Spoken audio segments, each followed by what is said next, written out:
चलिए देखते हैं आज हम लोग जो पीरियोडिक टेबल का एक चैप्टर जो महत्वपूर्ण है, आधुनिक आवर्त सारणी यानी मॉडर्न पीरियोडिक टेबल। इससे पहले हम लोग डोबराइने के बारे में पढ़ चुके हैं, जो कि विस्तार से हम लोग पढ़ चुके हैं।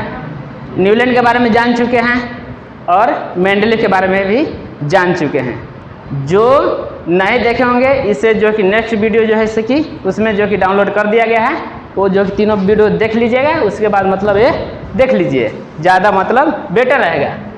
चलिए हम लोग आते हैं आधुनिक आवर्त सारणी यानी कि मॉडर्न पीरियोडिक टेबल में। आधुनिक आवर्त सारणी का जनक या खोज की अगर बात किया जाए तो मोसले को जाना जाता है। ये एक मोसले जो है से एक ब्रिटिश वैज्ञानिक थे जिन्होंने आधुनिक आवर्त सारणी का गठन किया 1913 में। ब्रिटिश वैज्ञानिक थे, आधुनिक आवर्त सारणी का खोज किया। तो इससे पहले जितने भी सारे वैज्ञानिक थे सभी के सभी जो है कि परमाणु द्रव्यमान के आधार पर तत्व को सजाए थे। लेकिन बात किया जाए अगर मोसले को, तो जितने भी तत्व का खोज किए थे सभी तत्व को परमाणु संख्या के आधार पर सजाए हैं। यानी कि जो तत्व थे आधार क्या चीज बनाए, परमाणु संख्या बनाए। कि अगर हम सभी तत्वों को अगर परमाणु संख्या के आधार पर सभी तत्वों को अगर हम सजाएंगे तो हमें आगे चलकर जो कि इसके बारे में गुणों को समझने में यानी किसी तरह की कठिनाइयाँ ना होगी। इसलिए मोसले ने जो तत्वों को परमाणु संख्या का आधार बनाया। मोसले के अनुसार था कि तत्वों के भौतिक एवं जो रासायनिक गुण हैं वो जो है परमाणु संख्या के आवर्त फलन होते हैं। जो भी जो है कि तत्व के रासायनिक गुण हैं, तो रासायनिक गुण का मतलब जो भौतिक गुण है, भौतिक गुण का मतलब कि जो तत्व ठोस है, द्रव है, उनके बारे में हमें जो है कि माने अच्छी से जानकारी मिल सके, इसलिए जो है कि भौतिक गुण एवं रासायनिक गुण का जो इनका तत्व था वो जो है परमाणु संख्या के आवर्त फलन थे। इससे पीछे जो मेंडलीव जो थे उनके अनुसार दूसरा था। उनका तो उनके अनुसार था कि तत्वों का जो भौतिक गुण एवं रासायनिक गुण था, परमाणु संख्या नहीं था वहाँ, इन्हें परमाणु संख्या वहाँ मार दीजिएगा, वहाँ था जो कि परमाणु द्रव्यमान के आवर्त फलन होते। सेम थोड़ा सा यहाँ संख्या है और वहाँ जो कि द्रव्यमान में आपको मिलेगा। तो अगर द्रव्यमान मिलेगा तो आपको मेंडलीव वहाँ मारना पड़ेगा, ठीक है। और जो कि तत्वों का भौतिक और रासायनिक गुण जो परमाणु संख्या का आवर्त फलन होते हैं तो आपको वहाँ मोसले चुनना पड़ेगा। और जो कि द्रव्यमान रहेगा तो थोड़ा थोड़ा सा का अंतर है। इसलिए जो कि कुछ कुछ बच्चे जो हैं जैसे कि क्या हो जाते हैं, डिसमिस हो जाते हैं। इसलिए ध्यान दीजिएगा परीक्षा हॉल में मतलब ऐसी गलती छोटी छोटी ना हो। परमाणु संख्या के आवर्त फलन होते हैं। तो मोसले के अनुसार इनके समय में जो था क्षैतिज जो कतारें थी यानी हॉरिजॉन्टल, उनको क्या कहा जाता है, आवर्त यानी कि पीरियड्स की संख्या कितनी थी, 7 थी। और बात किया जाए उदर्घ या ऊर्ध्वाधर या खड़ी रेखा जिसको हम माने वर्टिकल कहते हैं, वर्टिकल जो है कतार है उसको हम वर्ग यानी कि ग्रुप्स कहते हैं, जिसकी संख्या 18 थी। बात किया जो हॉरिजॉन्टल है, हॉरिजॉन्टल कैसे माने कि उसको हम सोई रेखा भी कह सकते हैं, ठीक है। ये है सब क्या है, हॉरिजॉन्टल रेखा है ना, यानी इसको हम सोई रेखा भी कह सकते हैं, हाँ ठीक है। तो इस तरह के जो है जितने भी हैं तो आवर्त में आ जाएंगे। तो आवर्त की संख्या यानी पीरियड की संख्या कितनी, 7। और उदर्घ पूछेगा, कभी कभी ऊर्ध्वाधर पूछ देता है, कभी कभी जो कि खड़ी रेखा भी पूछ देता है, ठीक है। तो वैसे में जो है कि हम चले जाएंगे वर्ग यानी कि ग्रुप संख्या कितनी थी इनके समय में, 18। अब वर्ग हम कैसे जानेंगे, तो नेक्स्ट वीडियो में बताया गया था कि वर्ग किसी भी संख्या का हम वर्ग करते हैं तो हमको ऊपर देखना पड़ता है। जैसे मान लीजिए हम 10 का अगर वर्ग कर रहे हैं तो 10 का स्क्वायर इस मैंने वर्ग करेंगे इस तरह, तो हम क्या देख रहे हैं कि वर्ग कर रहे हैं तो ऊपर यानी कि ऊपर जो रेखा होगा तो सभी को हम क्या कहेंगे, वर्ग कहेंगे यानी ग्रुप कहेंगे। यानी इस तरह जो भी रेखा हो गया सभी वर्ग के अंदर आ जाएंगे, ग्रुप्स के अंतर्गत आ जाएंगे। और जो पड़ी रेखा बचेगी उसको हम क्या कहेंगे, आवर्त कहेंगे। तो आवर्त की संख्या कितनी थी, 7 थी। और जैसे कि वर्टिकल की संख्या कितनी थी, 18 थी। किनके अनुसार, मोसले के अनुसार। अब आते हैं इनके अनुसार था कि प्रत्येक आवर्त का प्रथम सदस्य जो था ना क्षार था और अंतिम सदस्य जो है निष्क्रिय था। ये कैसे हम जानेंगे प्रत्येक जो कि प्रथम सदस्य क्षार था और अंतिम सदस्य निष्क्रिय था। तो इनका जो पीरियोडिक टेबल देखिएगा, कहाँ जी राकेश जी है, चलिए देखिए, हाँ ये है, देखिए एकदम क्लियर हो जाएगा। यहाँ पे आ रहा है, कहने का मतलब जो पड़ी जो खड़ी रेखा है इसको हम बर कहेंगे ना। जितनी भी पड़ी खड़ी रेखा है इसको हम बर कहेंगे, जितनी भी सोए रेखा है क्या चीज कहेंगे, आवर्त कहेंगे। अब देखिए प्रथम जो सदस्य है इसके अनुसार प्रत्येक आवर्त का प्रथम सदस्य क्षार धातु है। हम स्टार्ट करेंगे यहाँ से, ठीक है। आवर्त का मानी पहला आवर्त है मान लीजिए, ठीक है। इस तरह हम जाएंगे तो पहला आवर्त में क्या मिलेगा, हाइड्रोजन। फिर यहाँ जाएंगे तो हीलियम मिलेगा ना यहाँ, तो ये जो हाइड्रोजन हो गया। दूसरा आवर्त में आएंगे तो लिथियम मिलेगा, क्षार धातु है। और इसका जो कि दूसरी आवर्त में है, दूसरा आवर्त में लास्ट में जाएंगे तो क्या मिलेगा, नियोन, निष्क्रिय गैस है ना, ठीक है। तो प्रथम क्या हो गया, क्षार धातु हो गया। अंतिम क्या हो जाएगा, निष्क्रिय गैस। मान लीजिए हम तीसरा आवर्त लेते हैं तो तीसरा आवर्त में क्या आ जाएगा, सोडियम। सोडियम जो कि क्षार धातु है। और अंतिम में अगर चल जाएंगे इसका जो कि इसी आवर्त में अगर अंतिम में हम जाएंगे तो मिलेगा आर्गन जो कि निष्क्रिय गैस है ना। तो जो है कि इसमें जो कि प्रथम जो है आवर्त का जो प्रथम सदस्य जो होता है क्षार होता है और अंतिम सदस्य निष्क्रिय, ठीक। अब आता है इन्होंने जो है परमाणु संख्या के बढ़ते क्रम में सजाए थे। जो कि मोसले जो थे ये तत्वों को, जितने तत्वों को सजाए थे परमाणु संख्या के बढ़ते क्रम में सजाए थे। अब कैसे जानेंगे कि बढ़ते क्रम में सजाए थे, तो कहने का मतलब है देखिए, जैसे हम हाइड्रोजन को लेते हैं, ठीक है। तो हाइड्रोजन परमाणु संख्या 1 हुआ, हीलियम क्या हो जाएगा 2, लिथियम का हो जाएगा 3, उसी तरह हो जाएगा बेरिलियम का हो जाएगा 4, उसी तरह आगे बढ़ते जाएंगे बोरोन का हो जाएगा 5, कार्बन जो होगा 6। इस तरह बनने की परमाणु संख्या आधार पर जो कि सभी तत्वों को बढ़ते क्रम में सजाए थे। अब आते हैं इनके समय में जो है ना, इनके समय में जो कुल तत्वों की संख्या कितनी थी, 118। अगर कोई पूछेगा कि मोसलेन जो है कितने तत्वों को खोज किए थे, तो 118 को तत्व खोजे थे, ठीक है। और इससे पिछले जो मेंडली की बात किया जाए तो 63 तत्व को खोज किए थे। तो कुल तत्व की संख्या कितने थे, 118। प्रकृति में कितने थे, 98। यानी कि नेचुरल में अगर बात किया जाए तो नेचुरल में कितने तत्व थे, 98। अगर कुल तत्व की बात किया जाए तो 118। तो शेष जो बच जाएगा वो क्या हो जाएगा, हाँ, यानी कृत्रिम तरह से। तो कृत्रिम आखिर बना कैसे, तो कृत्रिम जो बना है अल्फा और जो बीटा किरण होते ना, अल्फा और बीटा किरणें के निकलने से जो है उसे जो कि कृत्रिम बनता है। गामा किरण नहीं होगा, माने गामा किरण निकलने से मतलब नहीं, अल्फा और बीटा किरण के निकलने से जो है कि कृत्रिम तत्व का जो कि निर्माण होता है। तो वैसे कितने तत्व हैं, तो वैसे 20 ऐसे तत्व हैं जो कि अल्फा और बीटा किरण के निकलने से जो कि मिलकर बनना है। इसमें अगर धातु की बात की जाए तो धातु की संख्या कितनी हो जाएंगे, 91। यानी कि मेंटल की जो संख्या हो जाएगा 91, ठीक है। और अधातु की संख्या अगर बात किया जाए तो हो जाएगा 20। 91 हो जाएंगे धातु, 20 हो जाएंगे अधातु और 7 हो जाएंगे उपधातु।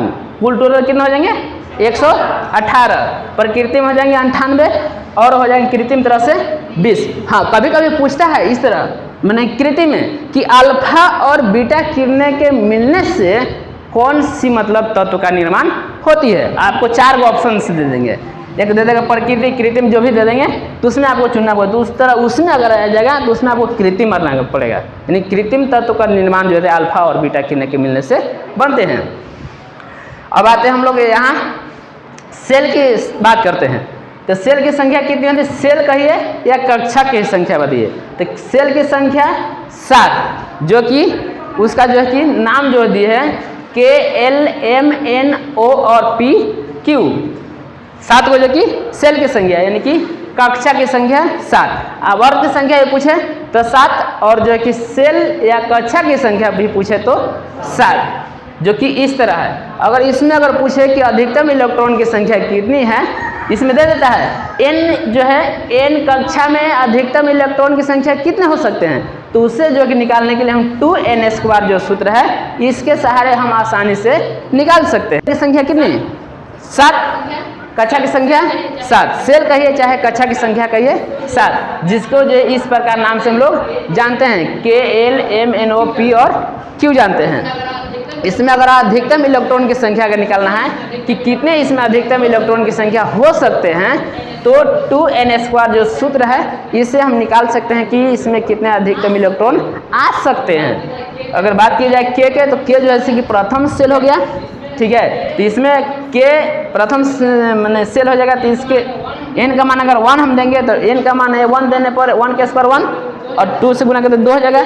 फिर हो जाएगा एल हो जाएगा दूसरा ना, तो 2 एन का मान 2 के स्क्वायर 4, मानी इस पे हम आसानी से निकाल सकते हैं। हाँ, इसमें जो है ना मैंने क्वेश्चन बहुत सारे जो कि पूछ चुके हैं कि ओ जो है सेल में कितने अधिकतम इलेक्ट्रॉन आ सकते हैं, पी में कितने आएंगे और क्यू में कितने आएंगे। तो हम लोग जो है कि इसके अनुसार जो क्या अनुसार आसानी से निकालेंगे। अब बात रहा सब सेल की संख्या या उप कक्षा की संख्या। सब सेल उप कक्षा यानी कि इसकी संख्या जो कि 4 है, जो इस प्रकार है। इसमें अगर अधिकतम इलेक्ट्रॉन है तो एस पी डी एफ जो है उसको हम सब सेल यानी कि उप कक्षा कहते हैं, जो कि इसमें अधिकतम इलेक्ट्रॉन की संख्या बात किया जाए तो 2 है।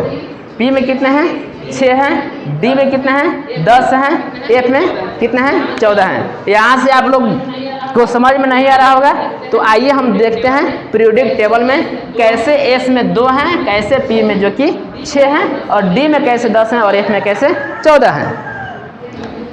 भुला गया जी। देखिए एकदम आसान भाषा मतलब यहाँ बताया जाएगा, इसलिए क्लास को मिस ना कीजिए।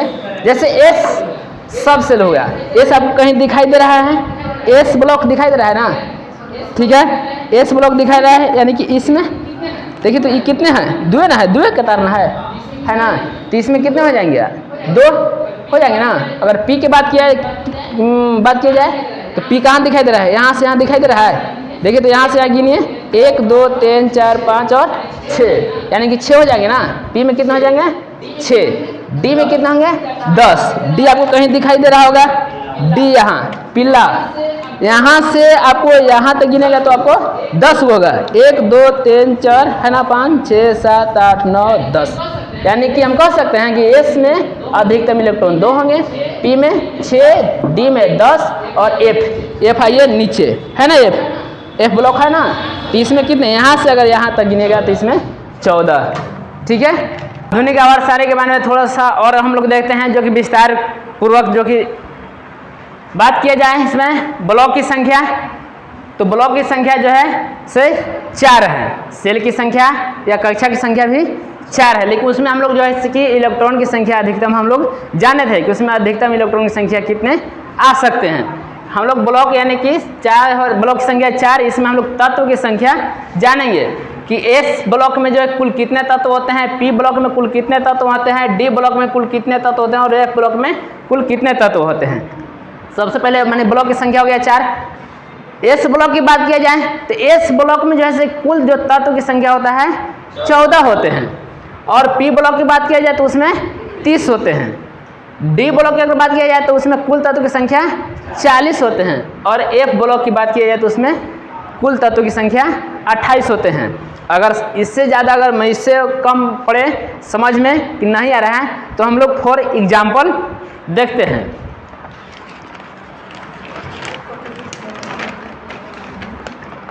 सभी को दिखाई दे रहा है यहाँ से नहीं? एस ब्लॉक दिखाई दे रहा है, दिखाई दे रहा ना है। ये जो है कुल तत्व है एस ब्लॉक का, एस ब्लॉक में बताया गया था ना 2 जो कि इसमें इलेक्ट्रॉन की संख्या एक ये हो गया क्या, एस ब्लॉक हो गया। एस ब्लॉक के जितने भी तत्व हैं, एस ब्लॉक के जितने भी तत्व हैं इसके अंतर्गत आ जाएंगे। अब कहिएगा कि इसमें 13 गो तत्व हैं। जो हीलियम है ना, हीलियम भी आता है एस ब्लॉक के अंतर्गत, यानी यहाँ से हीलियम को यहाँ अगर रख दें तो 14 हो जाएगा। कैसे तो आवर्त की संख्या 7 गो है ना जी, तो 2 है ना, 7 दूना 14 हो जाएगा ना। तो एस ब्लॉक में कितने कुल तत्व हो जाएंगे 14 गो। यही ना बताया गया था कि एस ब्लॉक में कुल कितने तत्व होते हैं 14। आते हैं पी में, पी में कहाँ है, पी ब्लॉक ये है, ठीक है। यहाँ से गिने, ये तो हीलियम आ गया एस ब्लॉक में, यहीं से ना हम लोग गिनेंगे। तो इसमें कुल कितने हो जाएंगे 30 आएंगे। कुल कितने तत्व आ जाएंगे 30 तत्व आ जाएंगे। डी में कितने आ जाएंगे 40। डी में हम लोग यहाँ से यहाँ तक हम लोग गिनेंगे तो कितने आ जाएंगे 40। एक कतार में हम लोग कितने गिने थे 10 गो। इस तरह देखिए 1 2 3 4 गो है ना, तो 10 चौक 40 हो जाएगा ना कुल टोटल, 10 चौका 40 कुल टोटल। डी ब्लॉक में कितने हो जाएगा तत्व 40 गो। एफ ब्लॉक की बात किया जाए तो 28। एफ ब्लॉक कहाँ आ जाएगा नीचे, यहाँ से हम लोग गिने थे, यहाँ से यहाँ तक कितने आयल था 14, तो 2 कतारें हैं तो 14 2 ना 28, यानी कुल तो 28 हो जाएंगे। यहाँ तक किसी का दिक्कत नहीं ना। अब हम लोग आते हैं समूह जो है से 7 एवं 0 को छोड़कर जो है प्रत्येक समूह ए एवं बी में विभक्त होते हैं, और ए और बी हम देखेंगे कौन कौन से में है। तो एस और पी ब्लॉक जो हैं वो जो है कि सभी आते हैं ए समूह के अंतर्गत, और डी और एफ जो हैं बी में आते हैं। देख लेते हैं हम लोग किधर आया है एस ब्लॉक। बताया गया है एस और पी ब्लॉक एस समूह के अंतर्गत। एस ब्लॉक है ना, ठीक है। एस ब्लॉक में देखिएगा 1A लिखा हुआ है, दिखाई दे रहा है, 2A लिखा हुआ है, यानी कि दोनों जो है समूह है क्या चीज में आएगा, ए में आएगा।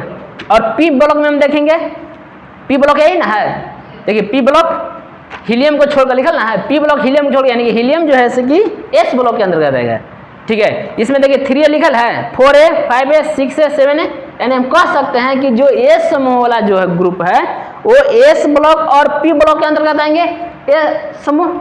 और बात की जाए जो बी समूह है वो आएंगे डी ब्लॉक और एफ ब्लॉक में। देखिए तो दिखाई दे रहा है 3B बी दिखाई दे रहा है, 4B 5B 6B 7B दिखाई दे रहा है। अब अगर हम बात करेंगे कि आप जो यहाँ आप लिखे हैं 7 एवं 0 को छोड़कर, आप तो दिखा दिए समूचे 7 और 0 को छोड़कर आप बता रहे हैं कि जो प्रत्येक समूह है ए और बी में विभक्त हैं। हाँ देखिए 7 आपको दिखाई दे रहा है, 7 कने 7 से 8 होगा, 8 जो है कि आपको यहाँ ना ए है ना बी है, और एक 0 है यहाँ है ना 0, 18 जो है इसमें ना आपको ए मिलेगा और ना बी मिलेगा, यानी कि इसको शून्य तत्व कहते हैं, अक्रिय गैस। तो इसमें आपको ए और बी विभक्त नहीं होते हैं, यानी कह सकते हैं कि समूह 8 और 0 को छोड़कर जो है सभी जो प्रत्येक जो समूह है ए और बी में विभक्त है, ए और बी में किसी को दिक्कत नहीं। अब हम लोग जाएंगे एस और पी जो ब्लॉक है वो आ जाएंगे एक समूह के अंतर्गत, और डी और एफ आएंगे बी जो है कि समूह के अंतर्गत। अब आता है परमाणु संख्या जो 57 से 71 तक है वो लैंथेनाइड श्रेणी के अंतर्गत आता है, और जो परमाणु संख्या 89 से 103 तक है वो एक्टिनाइड के अंतर्गत आता है, ठीक है। जो एफ ब्लॉक हम लोग देखे थे, एफ ब्लॉक कहाँ था, नीचे की तरफ था, ठीक ना, ये था यहाँ से यहाँ तक। देखिए तो 58 है ना, 57 कहाँ है, 57 आपको दिखाएगा यहाँ, यानी कि यहाँ से हम स्टार्ट करेंगे तो जो कि लैंथेनाइड श्रेणी जो कि ई आ जाएगा, ठीक है। और एक्टिनाइड श्रेणी यहाँ से 89 से ना, 89 कहाँ है, यहाँ से हम लोग स्टार्ट करेंगे यहाँ तक तो एक्टिनाइड श्रेणी में आएगा, ठीक है। किसी को दिक्कत यहाँ तक नहीं। अब आते हैं हम लोग S P D F block का नाम। क्वेश्चन कर सकते हैं लोग कि आखिर एस ब्लॉक का नाम एस पड़ा कैसे, पी ब्लॉक का नाम पी क्यों पड़ा, डी ब्लॉक का नाम डी जो है कि रखा गया आखिर क्यों, और एफ ब्लॉक का नाम एफ क्यों रखा गया। तो जब इलेक्ट्रॉनिक विन्यास हम लोग जिस दिन सीखेंगे, जिस दिन बताया जाएगा इलेक्ट्रॉनिक विन्यास के तहत, तो उसमें जब इलेक्ट्रॉनिक किसी तत्व का अगर इलेक्ट्रॉनिक विन्यास हम निकालते हैं तो निकालने पर अगर लास्ट में जो तत्व हैं वो अगर एस में जाए, अगर लास्ट जो बचेगा वो एस ब्लॉक में अगर जाएगा तो वैसे सभी जो है से कि एस ब्लॉक के अंतर्गत आएंगे। अगर पी ब्लॉक में अगर जाता है तो पी ब्लॉक के अंतर्गत आएगा, डी ब्लॉक में अगर जाता है तो डी ब्लॉक के अंतर्गत आएगा, और एफ ब्लॉक में अगर जाता है तो एफ ब्लॉक के अंतर्गत आता है। फॉर एग्जाम्पल हम लोग देखेंगे किसी की कैसे आखिर इसका नाम पड़ा। जैसे मान लिया हम लोग छोटा सा उदाहरण लेते हैं हाइड्रोजन का, तो हाइड्रोजन का परमाणु संख्या कितना होता है 1, तो 1s1 लिखेंगे इसको। तो इसका देखें तो अंतिम जो पड़ा क्या है एस ब्लॉक में जा रहा है, यानी हम कह सकते हैं कि जो है हाइड्रोजन एस ब्लॉक का जो है कि तत्व है, कह सकते हैं ना है। उसी तरह हम अगर उदाहरण लिथियम को लेते हैं तो लिथियम का परमाणु संख्या कितना है, लिथियम का परमाणु संख्या 3 है। इसको हम निकालेंगे तो 1s2 2s1। तो देखिए तो इसका भी अंतिम जो भी जा रहा है एस में जा रहा है, तो लिथियम भी है एस के अंतर्गत आएगा। और मान लिया जाए सोडियम जो है, सोडियम परमाणु संख्या कितना 11। इसका अगर हम निकालते हैं इलेक्ट्रॉनिक विन्यास तो इसका भी देखिए तो अंत में एस में जा रहा है ना जी, तो यानी कि सोडियम भी है एस के अंतर्गत, एस ब्लॉक के अंतर्गत। और उदाहरण हम ले लेते हैं पोटेशियम, तो इस पोटेशियम का परमाणु संख्या 19, तो इसका भी अलग इलेक्ट्रॉन विन्यास निकलेंगे। देखिए तो यहाँ एस में आ जा रहा है, यानी अब इतना उदाहरण से हम स्पष्ट रूप से हम समझ सकते हैं कि एस ब्लॉक का नाम एस क्यों पड़ा, पी ब्लॉक का नाम क्यों पड़ा, इतने सारे उदाहरण से हम लोग समझ गए। उसी तरह पी ब्लॉक भी होंगे जो कि इसका अंतिम जो है कि पी ब्लॉक में जाते होंगे, उसी तरह डी में होंगे जो कि अंतिम जो इलेक्ट्रॉन विन्यास होंगे डी में जाते होंगे निकालने पर, ठीक है। अगर डी ब्लॉक हम अगर तत्व को हम इलेक्ट्रॉनिक विन्यास निकालेंगे तो उसका जो अंतिम जो कन्फिग्रेशन होगा वह जो कि डी ब्लॉक में जाएगा। अगर एफ ब्लॉक का इलेक्ट्रॉनिक विन्यास निकालेंगे तो उनका अंतिम जो है एफ ब्लॉक में जाता होगा, तभी तो एफ ब्लॉक नाम पड़ा, ठीक है। यहाँ तक किसी का दिक्कत नहीं।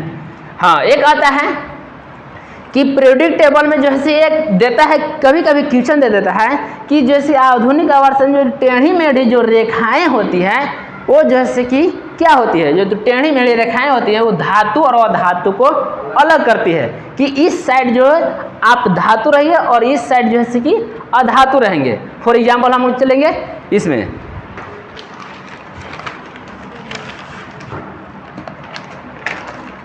देखिए आपको दिखाई दे रहा होगा पीला कलर दिखाई दे रहा है। यहाँ से इस तरह हम लोग जाएंगे, टेढ़ी मेढ़ी रेखा है ना, तो इधर जितने भी सारे तत्व हैं क्या चीज है, धातु हैं। टेढ़ी मेढ़ी रेखाएं यहाँ से हम स्टार्ट करेंगे तो टेढ़ी मेढ़ी रेखाएं जाएंगे ना, तो इधर कितने में हो जाएंगे, जितने भी सारे तत्व हो जाएंगे धातु हो जाएंगे। और इधर जो दिखाई दे रहा है आपको कौन सी कलर, ब्लू, ये सब जितने हैं इधर जो है कि अधातु है, इधर जो कि निष्क्रिय गैस है। हाँ, और बात किया जो बीच में जो है पिंक कलर का, ये सभी कितने हैं, क्या चीज़ हैं, उपधातु हैं। आप लोग को बताया गया ना कि उपधातु की संख्या 7 है, 7 को गिने तो यहाँ से 1 2 3 4 5 6 7 है ना, स्पष्ट रूप से दिखाई दे रहा है कि उपधातु की संख्या 7 है। इधर जो पीला से इधर सारे तत्व हैं धातु हैं, आपको बताया गया है, लिखाया गया भी है, समझाया गया भी है कि धातु की संख्या कितनी होती है, 91 होता है। हाँ, और अधातु की संख्या भी बताया गया है और उपधातु की संख्या बताया गया है। जो टेढ़ी मेढ़ी रेखाएं होती है वो धातु और अधातु को क्या करती है, अलग करती है। और जो बीच में है उपधातु, उपधातु की संख्या 7 को बताया गया है, तो 7 को इस प्रकार के है। अब बात करते हैं आवर्त और क्या चीज, तत्व की संख्या। प्रथम आवर्त को हम अगर लेते हैं, प्रथम आवर्त जो कि हाइड्रोजन पड़ेगा, तो हाइड्रोजन का इलेक्ट्रॉन विन्यास कितना होता है, मैंने हाइड्रोजन का परमाणु संख्या कितना होता है, 1, एवं हीलियम का कितना होता है, 2। यानी हम कह सकते हैं कि प्रथम जो आवर्त में 2 तत्व आते हैं, एक हाइड्रोजन और दूसरा हीलियम। कह सकते हैं ना कि प्रथम जो आवर्त है इसमें 2 जो है कि तत्व की संख्या है, हाइड्रोजन और हीलियम, यानी कुल तत्व की संख्या कितनी, 2। अगर दूसरा हम आवर्त लेते हैं तो दूसरा आवर्त कहाँ से शुरू होता है, लिथियम से, लिथियम से शुरू होता है जिसकी परमाणु संख्या कितना होता है, 3। कहाँ खत्म होता है, नियोन, जिसकी परमाणु संख्या कितना, 10। यानी कि इसमें हम कह सकते हैं कि कुल तत्व की संख्या कितनी है, 18। उसी तरह तीसरा आवर्त में जो कि सोडियम है, माने इसी तरह हम लोग जो कि देखेंगे यहाँ तक पहला दूसरा तीसरा से लेकर 7वां आवर्त तक हम लोग इसके बारे में देखेंगे कि कहाँ से जो कि कोई तत्व स्टार्ट हो रही है मैंने कि और कहाँ लास्ट हो रही है, उसमें जो कि तत्व की संख्या हम लोग आसानी से निकाल सकते हैं। बात किया जाए एस वर्ग में, जो है एस वर्ग में 1 और 2 तत्व हैं, हाइड्रोजन और हीलियम है ना जी, इसमें 2 तत्व हैं। पी ब्लॉक में अगर मान लिया जाए तो यह 13 से 18 तक तत्व हैं, 13 से 18 तक, जो कि डी वर्ग में अगर बात किया जाए तो इसमें 3 से लेकर 12 तक है। और एफ जो वर्ग है उसको लेंथेनाइड और एक्टिनाइड, जो कि बताया गया है, जो कि 57 से 71 की जो भिन्न श्रेणी है उसको लेंथेनाइड कहा जाता है, और जो 89 से लेकर के 103 तक जो तत्व हैं उसको एक्टिनाइड के अंतर्गत रखा गया है। फॉर एग्जाम्पल हम लोग इसको थोड़ा सा हम लोग देखेंगे इसके अनुसार। प्रथम आवर्त, दूसरा आवर्त, तीसरा आवर्त हम लोग देखेंगे। प्रथम आवर्त हाइड्रोजन हीलियम है, प्रथम आवर्त ना है, पीरियड मिस आवर्त है ना, इस तरह पीरियड ऊपर क्या चीज जाएंगे, वर्ग, ठीक है। प्रथम आवर्त में हम चलेंगे, देखिए हाइड्रोजन से स्टार्ट हो रहा है, हीलियम पर खत्म हो रहा है ना है, तो इसमें हम कह सकते हैं ना कि 2 गो तत्व है, यानी कि हाइड्रोजन की परमाणु संख्या 1, हीलियम की परमाणु संख्या 2, यानी कि हाइड्रोजन से हीलियम तक कितने तत्व हो जाएंगे? 2 तत्व होंगे। दूसरा आवर्त की बात किया जाए तो दूसरा आवर्त देखिए, दूसरा आवर्त कहाँ से स्टार्ट हो रहा है? लिथियम से, जिसकी परमाणु संख्या 3, और जाके कहाँ खत्म हो रहा है? नियोन तक, जिसकी परमाणु संख्या 10। यानी यहाँ से यहाँ तक आप सारे तत्व को गिनेंगे तो कुल टोटल कितने तत्व होंगे? 8 तत्व होंगे। 1 2 3 4 5 6 7 8, ठीक है। उसी तरह तीसरा अगर स्टार्ट करेंगे, तीसरा के बारे में हम लोग आवर्त के बारे में जानेंगे, तो सोडियम से स्टार्ट होगा, जिसकी परमाणु संख्या 11, और यह कहाँ खत्म होगा? आर्गन तक। उसी तरह चौथा, पांचवा, छठा और सातवां है, ठीक है। आज का क्लास यहीं तक रहेगा, और हम लोग इसके बारे में विस्तार से देखेंगे।